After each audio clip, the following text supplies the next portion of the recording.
আলহামদুলিল্লাহ, আমরা আজকে যার জন্য আজকের এই অনুষ্ঠান করছি, আমাদের আলহাজ আব্দুল কারিম মাদ্রাসার ফাউন্ডার স্যার ব্যারিস্টার ইঞ্জিনিয়ার জনাব এ কে এম রেজাউল করিম সাহেবের সম্মানিতা শাশুড়ি, আমাদের খালা আম্মা, আমাদের খুব শ্রদ্ধেয়া, উনি আমাদের খুবই একান্ত আপনজন। উনি দুনিয়া থেকে বিদায় নিয়েছেন। দুনিয়ার জীবনের এই সংক্ষিপ্ত সফর শেষ করে আল্লাহর ডাকে সাড়া দিয়েছেন। আমরা সকলেই বলি ইন্না লিল্লাহি ওয়া ইন্না ইলাইহি রাজিউন।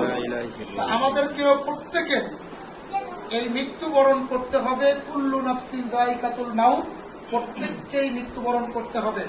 আজকে আমরা যারা শিশু আছি, বৃদ্ধ আছি, যুবক আছি, কার কখন মৃত্যুর ঘন্টা বেজে যায় বলার সুযোগ নাই।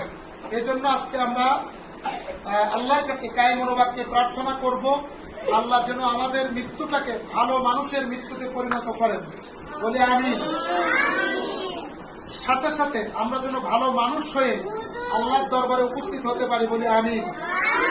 আমরা এক্ষুনি দোয়া করব। অনেক কষ্ট হয়ে গেছে।